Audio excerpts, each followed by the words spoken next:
আসসালামু আলাইকুম। আজ ৬ অক্টোবর ২০২৪ রোববার। শুরু করছি চেঞ্জ টিভি প্রতিদিনের গল্প অনুষ্ঠান। দর্শক, আপনাদের সঙ্গে রয়েছি আমি জাহিরুল ইসলাম টুটুল। শুরুতেই সংবাদ শিরোনাম। দুটি বিশেষ কৌশল নিয়েছে আওয়ামী লীগ, তবে ভারতের না। লাশ পোড়ানোর নির্দেশদাতা পুলিশ কর্মকর্তাকে নিয়ে তোলপাড়। গণ অভ্যুত্থানে আহতদের চাকুরি দেবে একটি প্রাযুক্তিক সংস্থা। এবার বিস্তারিত। বাংলাদেশে আবারও পুনর্বাসিত হতে সম্প্রতি দুটি কৌশল হাতে নিয়েছে আওয়ামী লীগ। বিশ্বস্ত সূত্র জানাচ্ছে, একটি হলো শেখ হাসিনার টেলিফোন আলাপ প্রকাশ করা, আর অন্যটি হচ্ছে উচ্চ পর্যায়ের নেতাদের নামে গণমাধ্যমে বিবৃতি ছেড়ে দেওয়া। ভারতীয় গণমাধ্যম এনডিটিভির একটি সূত্র জানাচ্ছে, গত মাসের শুরুতে শেখ হাসিনার পক্ষ থেকে ভারত সরকারের কাছে প্রেস ব্রিফিং করার আবেদন করা হয়েছিল, কিন্তু ভারত সরকার তা নাকচ করে দিয়ে জানিয়েছে দিল্লিতে অবস্থানকালে শেখ হাসিনা কোনো ধরনের বক্তৃতা বিবৃতি দিতে পারবেন না। এ কারণে নেতাকর্মীদের চাঙ্গা করতে এবং সোশ্যাল মিডিয়ায় আওয়ামী লীগ নিয়ে জনগণের প্রতিক্রিয়া দেখতে উপরোক্ত দুটি কৌশলের আশ্রয় নিয়েছে দলটি। টুঙ্গিপাড়া আওয়ামী লীগের নাম প্রকাশে অনিচ্ছুক এক নেতা জানান, আওয়ামী লীগের পক্ষ থেকে গণমাধ্যমে যেসব বিবৃতি পাঠানো হচ্ছে তার অধিকাংশ ক্ষেত্রে নানকের নাম ব্যবহার করা হলেও এগুলো মূলত সভানেত্রী শেখ হাসিনা তৈরি করে গোপালগঞ্জ আওয়ামী লীগের নেতাদের দিয়ে প্রকাশ করাচ্ছেন। টেস্ট কেস হিসেবে নতুন করে আওয়ামী লীগ ও সহযোগী সংগঠনের নেতাকর্মীদের জন্য বিশেষ বার্তা দিয়েছে আওয়ামী লীগ। আবারও ফিরে আসার ঘোষণা দিয়েছে দলটি। শনিবার রাত ৯টায় আওয়ামী লীগের ভেরিফাইড ফেসবুক পেজে এই ঘোষণা দেয় আওয়ামী লীগ। ফেসবুক পেজে দেওয়া এক পোস্টারে আওয়ামী লীগ জানায়, বাংলাদেশের সঙ্গে আওয়ামী লীগের সম্পর্ক অনেক গভীর। দেশের অসমাপ্ত উন্নয়নের কাজ এগিয়ে নিতে স্বমহিমায় ফিরে আসবে তারা। দর্শকদের জন্য পোস্টটি হুবহু তুলে দেওয়া হলো। আমাদের শিকড় অনেক গভীরে। এই দেশের জন্মের সঙ্গে আওয়ামী লীগের সম্পর্ক। দেশের ঐতিহ্যবাহী দল আওয়ামী লীগ এর স্বমহিমায় ফিরে আসবে। দেশের অসমাপ্ত উন্নয়নের কাজ এগিয়ে নিয়ে যাবে। ছাত্র জনতার অভ্যুত্থানে গত ৫ আগস্ট প্রধানমন্ত্রীর পদ থেকে পদত্যাগ করে দেশ ছাড়েন আওয়ামী লীগ সভানেত্রী শেখ হাসিনা। বর্তমানে তিনি ভারতে অবস্থান করছেন। সরকারি চাকুরিতে কোটা সংস্কারের দাবিতে শুরু হওয়া বিক্ষোভ একসময় সরকার পতন আন্দোলনে রূপ নেয়। আন্দোলন দমনে আওয়ামী লীগ সরকার হত্যাযজ্ঞ চালালে তা গণ অভ্যুত্থানে শেষ হয়। আন্দোলনে ১৫০০-এরও বেশি মানুষ নিহত এবং ৩০,০০০-এরও বেশি আহতের ঘটনার জন্য দেশের জনগণ প্রধানত দায়ী করেছেন শেখ হাসিনাকে। ইতোমধ্যে শেখ হাসিনাকে আসামি করে দেশ জুড়ে দায়ের করা হয়েছে শতাধিক হত্যা মামলা। ছাত্র জনতার আন্দোলন বাংলাদেশ এবং আন্তর্জাতিক পরিসরে শেখ হাসিনার চরম নেতিবাচক একটি ভাবমূর্তি তৈরি করেছে। এছাড়া শেখ হাসিনা দেশ ত্যাগের পর থেকে বাংলাদেশের সবচেয়ে পুরনো দল আওয়ামী লীগ কার্যত নিষ্ক্রিয়। বিএনপির আইন বিষয়ক সম্পাদক ব্যারিস্টার কায়সার কামাল বলেছেন, বিএনপির ভারপ্রাপ্ত চেয়ারম্যান তারেক রহমান আইন ও আদালতের প্রতি শ্রদ্ধাশীল, তাই তার সব মামলা আইনিভাবে মোকাবেলা করা হবে। রোববার সুপ্রিম কোর্ট বার ভবনে সাংবাদিকদের প্রশ্নের জবাবে তিনি এইসব কথা বলেন। তিনি বলেন, তারেক রহমান দেশের সবচেয়ে জনপ্রিয় নেতা, তিনি যথাসময়ে দেশে ফিরবেন। এক প্রশ্নের জবাবে কায়সার কামাল বলেন, রাজনীতিকরণ করার অভিযোগ থাকা হাইকোর্টের বিচারপতিদের বিরুদ্ধে ব্যবস্থা নেওয়ার জন্য শনিবার প্রধান উপদেষ্টার কাছে দাবি জানিয়ে এসেছে বিএনপি। আমরা আইনজীবী হিসেবে, আইন অঙ্গনের মানুষ হিসেবে এই দাবির সঙ্গে একমত। বিচার বিভাগ কোনো দলের রাজনৈতিক এজেন্ডা বাস্তবায়নের জন্য কাজ করতে পারে না। যেসব বিচারপতি কোড অব কন্ডাক্ট ভঙ্গ করেছেন তাদের বিরুদ্ধে আশা করি কর্তৃপক্ষ যথাযথ ব্যবস্থা নেবে। শেখ হাসিনা সরকারের পতনের আন্দোলন দমাতে পুলিশের যে কয়েকজন কর্মকর্তার নাম বেশি আলোচনায় তাদের অন্যতম ঢাকা জেলার অতিরিক্ত পুলিশ সুপার মোহাম্মদ আবদুল্লাহিল কাফি। বিশেষ করে দেশ জুড়ে তোলপাড় সৃষ্টি করা সাভারে লাশ পুড়িয়ে গুম করার নির্দেশদাতা হিসেবে এসেছে তার নাম। আওয়ামী লীগের পতনের পর সরকারি পাসপোর্টধারী কাফি মিথ্যা তথ্য দিয়ে একদিনে সাধারণ পাসপোর্ট সংগ্রহ করে দেশ ছাড়ার চেষ্টা করেছিলেন। ভয়াবহ জালিয়াতি করে পাসপোর্ট পেলেও ভাগ্য সহায় হয়নি। গত ২ সেপ্টেম্বর দেশ ছাড়ার সময় ঢাকার হযরত শাহজালাল আন্তর্জাতিক বিমানবন্দর থেকে তাকে আটক করে গোয়েন্দা পুলিশ। একাধিক মামলায় কারাগারে থাকা কাফিকে চাকুরি থেকে ইতোমধ্যে করা হয়েছে সাময়িক বরখাস্ত। অনুসন্ধানে জানা গেছে ২৯তম বিসিএস এর পুলিশ ক্যাডারের কর্মকর্তা কাফি সরকারি পাসপোর্টধারী ছিলেন। কিন্তু লাশ পুড়িয়ে ফেলার ভিডিও নিয়ে তোলপাড় সৃষ্টি হলে নিরাপদে দেশ ছাড়ার পরিকল্পনা করেন তিনি। এজন্য পাসপোর্ট অধিদপ্তরের উপপরিচালক পদে কর্মরত তার এক ঘনিষ্ঠ বন্ধুর শরণাপন্ন হন তিনি। অভিযোগ আছে, তার পরামর্শ ও সহযোগিতায় পাসপোর্ট পেতে নিজেকে ঢাকা উত্তর সিটি কর্পোরেশনের স্বাস্থ্য বিভাগের স্প্রেম্যান সুপারভাইজার পদবি ব্যবহার করেন চতুর এই পুলিশ কর্মকর্তা। জানা যায়, বন্ধুর পরামর্শ অনুযায়ী স্প্রেম্যান সুপারভাইজারের চাকুরি থেকে অব্যাহতি নেওয়ার অফিস আদেশের চিঠি ফটোশপ করে আবদুল্লাহিল কাফি বসিয়ে আগারগাঁও পাসপোর্ট অফিসে আবেদন করেন। অভিযোগ পাওয়া গেছে, কাফির সেই পরিচিত কর্মকর্তা অত্যন্ত দ্রুততা ও গোপনীয়তার সঙ্গে আবেদন নিজে গ্রহণ না করে একজন ডিএডিকে দিয়ে জমা করান। আবেদনটি সুপার এক্সপ্রেস হিসেবে জমা হয় গত 15 আগস্ট। একদিন পর অর্থাৎ 16 আগস্ট কাফি পাসপোর্ট হাতে পান। অনুসন্ধানে জানা যায়, 16 আগস্ট সাধারণ পাসপোর্ট হাতে পেয়ে দেশ ছাড়ার সুযোগ খুঁজতে থাকেন কাফি। এর আগে পুরোপুরি আত্মগোপনে ছিলেন তিনি। পরে সাধারণ পাসপোর্টে ভিসা লাগিয়ে 2 সেপ্টেম্বর বিমানবন্দর দিয়ে পালানোর সময় ধরা পড়েন। এদিকে লাশ পোড়ানোর ঘটনায় জড়িত পুলিশ কর্মকর্তাকে জালিয়াতির তথ্য দিয়েও পাসপোর্ট পাওয়ার ঘটনা নিয়ে অধিদপ্তরে তোলপাড় সৃষ্টি হয়েছে। কারা কারা এই প্রক্রিয়ায় জড়িত তাদের কয়েকজন শোকজ করার কথা জানা গেছে। পাসপোর্ট অধিদপ্তরের একজন কর্মকর্তা নাম প্রকাশ না করার শর্তে বলেন, অত্যন্ত গোপনীয়তার সঙ্গে আলোচিত এই পুলিশ কর্মকর্তার সাধারণ পাসপোর্টের ব্যবস্থা করে দেওয়া হয়েছে। লাশ পুড়িয়ে গুম করার নির্দেশদাতাকে নিরাপদে দেশ ছাড়ার সুযোগ করে দেওয়ার পেছনে যারা জড়িত তাদেরও মুখোশ খুলে দেওয়া উচিত, না হলে রক্তের সঙ্গে বেইমানি করা হবে। জানা গেছে, কাফিকে এই কাজে সহযোগিতা করা কর্মকর্তা ছাত্র আন্দোলনের কিছুদিন আগে উপপরিচালক হিসেবে অধিদপ্তরে যোগ দেন। এর আগেও 2018 থেকে কয়েক বছর পাসপোর্ট অধিদপ্তরে গুরুত্বপূর্ণ দায়িত্বে ছিলেন। তথ্য প্রযুক্তি ভিত্তিক সমৃদ্ধ ও বৈষম্যহীন বাংলাদেশ গড়তে ছাত্র জনতার অভ্যুত্থানে আহতদের কর্মসংস্থানের সুযোগ দিতে চায় দেশের বিপিও ও কল সেন্টার খাতের ব্যবসায়ীদের সংগঠন Bangladesh association of contact centre and outsourcing বাক্য। জুলাই শহীদ স্মৃতি ফাউন্ডেশন এবং বাক্যর মধ্যে একটি মতবিনিময় সভা অনুষ্ঠিত হয়। সভায় নবগঠিত বাক্যর কার্যনির্বাহী কমিটির পক্ষ থেকে জুলাই আগস্ট মাসে গণ অভ্যুত্থানে নিহত পরিবারের সদস্য ও আহতদের কর্মসংস্থানের ব্যবস্থা করতে সর্বাত্মক সহযোগিতার আশ্বাস প্রদান করা হয়। বাক্য সভাপতি তানভীর ইব্রাহিম বলেন, আন্দোলনে যারা আহত হয়েছেন তাদের পাশে দাঁড়াতে চায় বাক্য। গণ অভ্যুত্থানে আহতরা যেন পরিপূর্ণ সুস্থ হয়ে স্বাভাবিক জীবনে ফিরতে পারে, সেজন্য আমরা তাদের দক্ষতা বৃদ্ধির মাধ্যমে যোগ্যতা অনুযায়ী কর্মসংস্থানের সুযোগ সৃষ্টিতে কাজ করতে চাই।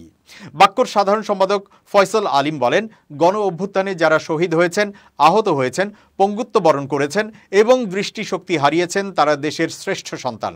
নতুন বাংলাদেশ বিনির্মাণের এই আত্মত্যাগ আমরা বৃথা যেতে দেব না। বাক্য পরিবার সব সময় তাদের পাশে থাকবে। সভায় জুলাই শহীদ স্মৃতি ফাউন্ডেশনের সাধারণ সম্পাদক মীর মাহবুবুর রহমান স্নিগ্ধ বলেন, আমি পেশাগত জীবনের শুরু থেকেই আউটসোর্সিংয়ের সঙ্গে সম্পৃক্ত। তথ্য প্রযুক্তি খাতে তরুণদের কর্মসংস্থানের সুযোগ সৃষ্টির অপার সম্ভাবনা রয়েছে, যা দেশের অর্থনৈতিক উন্নয়নের ক্ষেত্রে গুরুত্বপূর্ণ ভূমিকা রাখবে। আওয়ামী লীগের সাধারণ সম্পাদক ও সাবেক মন্ত্রী ওবায়দুল কাদের, সভাপতি মণ্ডলীর সদস্য জাহাঙ্গীর কবির নানক ও সাবেক ডিবি প্রধান মোহাম্মদ হারুনুর রশিদের বিষয়ে তথ্য পেলেই গ্রেপ্তার করা হবে বলে জানিয়েছে র্যাব। শনিবার এক ব্রিফিংয়ে সংস্থাটির আইন ও গণমাধ্যম শাখার পরিচালক লেফটেন্যান্ট কর্নেল মুনিম ফেরদৌস এই মন্তব্য করেছেন। তিনি বলেন, র্যাব এরই মধ্যে অনেক হেভি ওয়েটদেরকে গ্রেপ্তার করেছে, কিন্তু এখনও পর্যন্ত ওবায়দুল কাদের, জাহাঙ্গীর কবির নানক ও হারুনুর রশিদের মতো বিতর্কিতদের গ্রেপ্তার করতে পারেনি। তাদের গ্রেপ্তারের অগ্রগতি বিষয়ে প্রশ্ন করা হলে লেফটেন্যান্ট কর্নেল মুনিম ফেরদৌস বলেন, তাদের বিষয়ে আমাদের কাজ চলছে, তথ্য পেলেই গ্রেপ্তার করা হবে। বৈষম্য বিরোধী ছাত্র আন্দোলনে গণহত্যায় জড়িতদের গ্রেপ্তারে র্যাবের ভূমিকা জানতে চাইলে লেফটেন্যান্ট কর্নেল মুনিম ফেরদৌস আরও বলেন, বৈষম্য বিরোধী ছাত্র আন্দোলনের 5 আগস্ট পরে এখন পর্যন্ত র্যাব 1070 জনকে গ্রেপ্তার করেছে। এর মধ্যে বিগত সরকারের উচ্চপদস্থ 39 জন, পাশাপাশি অস্ত্র হাতে ছাত্র জনতার উপর গুলির ঘটনায় 15 জনকে গ্রেপ্তার করা হয়েছে, যাদের ভিডিও সামাজিক যোগাযোগ মাধ্যমে ছড়িয়ে পড়ে। সংবাদ সম্মেলনে জানানো হয়, র্যাব নেতৃস্থানীয় রাজনৈতিক নেতা থেকে শুরু করে উচ্চ পর্যায়ের অনেককেই গ্রেপ্তার করেছে। এছাড়া বিপুল পরিমাণ অস্ত্র ও গোলাবারুদ উদ্ধার করেছে। কেউ যদি কোনো তথ্য পান তাহলে র্যাবকে দিলে অবশ্যই ব্যবস্থা নেওয়া হবে। র্যাব সবসময় সাধারণ মানুষের পাশে আছে। পুলিশের 90 জনের বেশি কর্মকর্তা এজাহারভুক্ত আসামি। র্যাবের কোনো সদস্যকে আসামি করা হয়েছে কিনা জানতে চাইলে লেফটেন্যান্ট কর্নেল মুনিম ফেরদৌস বলেন, র্যাবের কোনো সদস্য পালিয়ে যায়নি। অন্যান্য বাহিনীতে হলেও এই বাহিনীর কোনো সদস্য কর্মবিরতিতে যায়নি। তিনি বলেন ৮টি বাহিনী থেকে র্যাবে সদস্য আসে। র্যাবের ১০,০০০ সদস্যের মধ্যে প্রায় ৪৪% পুলিশ বাহিনী থেকে আসে, কিন্তু র্যাবে কোনো সমস্যা ছিল না। ছাত্র জনতার ওপর র্যাব কখনোই মরণাস্ত্রের গুলি ব্যবহার করেনি। র্যাব ছাত্র জনতার আন্দোলনের সঙ্গে ছিল এবং অভ্যুত্থান সফল করতে কাজ করে যাচ্ছে। সতর্ক না করে উজান থেকে পানি ছেড়ে দেওয়ার কারণে বন্যা হচ্ছে বলে জানিয়েছেন পরিবেশ, বন ও জলবায়ু পরিবর্তন উপদেষ্টা সৈয়দা রিজওয়ানা হাসান। তিনি বলেন, অতিবৃষ্টি এবং সতর্ক না করে উজান থেকে পানি ছেড়ে দেওয়ার কারণে বন্যা হচ্ছে। একই সঙ্গে জলবায়ু পরিবর্তনও কারণ। অনেক বাঁধ পরিত্যক্ত অবস্থায় আছে। রোববার সকালে মানুষের জন্য ফাউন্ডেশনের ক্ষমতায়ন জলবায়ু সহিষ্ণু সমাজের জন্য নারী প্রকল্পের আয়োজিত annual community of practice network convention শীর্ষক অনুষ্ঠানে তিনি এসব কথা বলেন। জলবায়ু পরিবর্তনের চ্যালেঞ্জ মোকাবেলায় আঞ্চলিক সহযোগিতা প্রয়োজন জানিয়ে রিজওয়ানা হাসান বলেন, উজান এবং ভাটির দেশকে একসঙ্গে কাজ করতে হবে। আগামী মাসে সব দেশ একসঙ্গে হবে। সেখানে বাংলাদেশের পক্ষ থেকে উপস্থাপন করা হবে উন্নত দেশগুলো বেশি তেল পোড়ায়। লস ড্যামেজ ফান্ডে ভুক্তভোগী দেশগুলোকে যে টাকা দেওয়ার কথা তারা তাও দেয়নি। উন্নত দেশগুলো বড় বড় কথা বলে কিন্তু টাকা দেয় না, যদিও সুইডেন ব্যতিক্রমী। অন্তর্বর্তী সরকারের এই উপদেষ্টা বলেন, ভবিষ্যতে জলবায়ু পরিবর্তনের চ্যালেঞ্জ মোকাবেলা না করা গেলে এবং অভিন্ন জলরাশি নীতিমালা না হলে ঝুঁকি বাড়বে। সৈয়দা রিজওয়ানা বলেন, বর্তমানে বন্যাসহ আবহাওয়ার চরম ভাবাপন্ন অবস্থা নিয়ে সবাই অভিযোগ করি, কিন্তু এগুলো যে জলবায়ু পরিবর্তনের প্রভাব সেটা বুঝতে চাই না। এবার খুব জরুরি 1 মিনিট জানাচ্ছেন ইউনেস্কো ক্লাব পুরস্কার বিজয়ী সাংবাদিক আমিরুল মোমিনিন মানিক। খুব জরুরি 1 মিনিটে প্রত্যেককে আমন্ত্রণ। প্রিয় বন্ধুরা, আপনার যোগ্যতা কি? আপনি যে বিষয়ে সক্ষম, যতটুকু সক্ষম সেটাই হচ্ছে আপনার যোগ্যতা। আপনি যদি আপনার সক্ষমতা আস্তে আস্তে বাড়াতে থাকেন তাহলে আপনার যোগ্যতাও বাড়বে। আর যোগ্যতা বাড়াবার একমাত্র এবং প্রধানতম কৌশল হচ্ছে জ্ঞান বাড়ানো। আপনি যে বিষয়ে পারদর্শী হতে চান সেই বিষয়ে পুঙ্খানুপুঙ্খভাবে জানুন, সবটুকু জানুন, অজানা সকল বিষয় সম্পর্কে ধারণা রাখুন। তাহলেই দেখবেন আপনি আপনার সেক্টরে সফল হতে পেরেছেন, সবার দৃষ্টিতে আইকন হতে পেরেছেন। বন্ধুরা, আসুন আমরা জ্ঞান বাড়াই।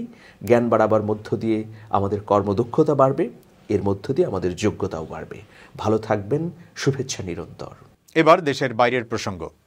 মাত্র 1 সপ্তাহ আগেই নিহত হয়েছেন হিজবুল্লাহ প্রধান হাসান নাসরুল্লাহ। এবার তার উত্তরসূরিকে নিশানা করেছে ইসরায়েল। এই পরিস্থিতিতে 5 বছর পরে শুক্রবার জুমার নামাজের খুতবায় অংশ নিলেন ইরানের সর্বোচ্চ ধর্মীয় নেতা আয়াতুল্লাহ আলী খামেইনি। ইসরায়েলের বিরুদ্ধে তোপ দাগলেন ইরানের সর্বোচ্চ ধর্মীয় নেতা আয়াতুল্লাহ আলী খামেইনি। বললেন, ইরান, প্যালেস্টাইন, লেবানন, মিশর, ইরাক, সিরিয়া ও ইয়েমেনের শত্রু এক। ইসরায়েলি যে সেই শত্রু সে কথাও স্পষ্ট করে দিয়েছেন তিনি। বলেছেন, ইসরায়েলের অস্তিত্বই আর থাকবে না। এদিন নাসরুল্লাহর মৃত্যুতে শোক প্রকাশ করে খামেইনি বলেন, সৈয়দ হাসান নাসরুল্লাহ আর আমাদের মধ্যে নেই, কিন্তু তার উদ্দীপনা ও পথ আমাদের চিরকাল অনুপ্রাণিত করবে। তার শহীদত্ব প্রাপ্তি সেই প্রভাবকে আরও বাড়াবে।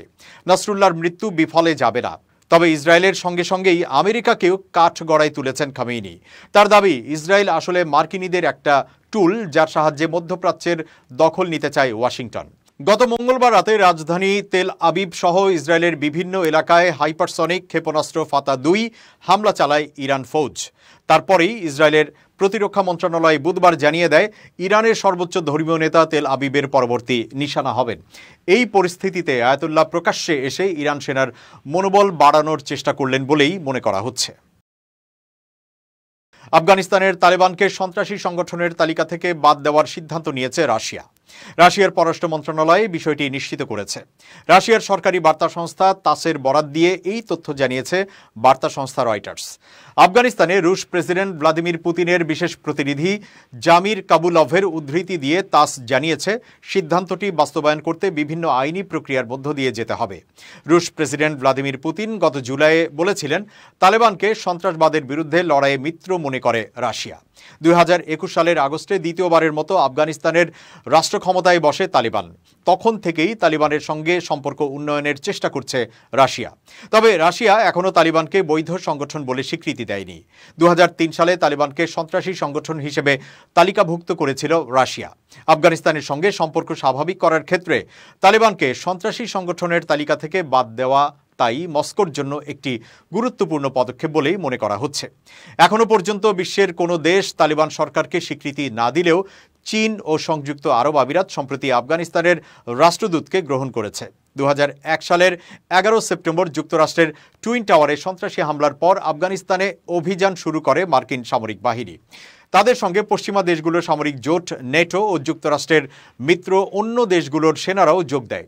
এরপর টানা 20 বছর যুক্তরাষ্ট্রের তত্ত্বাবধানে সরকার পরিচালিত হয় আফগানিস্তানে। 2021 সালে ব্যাপক অভ্যুত্থানের মুখে মার্কিন সেনারা আফগানিস্তান ত্যাগ করলে রাষ্ট্র ক্ষমতা দখলে নেয় তালেবান। দর্শক, শেষ করছি প্রতিদিনের গল্পের আজকের গল্প changetv.press, বাংলাদেশের ইউটিউব জার্নালিজমের অগ্রদূত। ভিজিট করুন এর ওয়েবসাইট www.changetv.press, ইউটিউব youtube.com/changetvpress এবং সাবস্ক্রাইব করুন চ্যানেলটি। নিয়মিত লাইক, কমেন্ট ও শেয়ার করে আপডেট রাখুন নিজেকে। ভালো থাকুন, নিরাপদে থাকুন। শুভেচ্ছা নিরন্তর।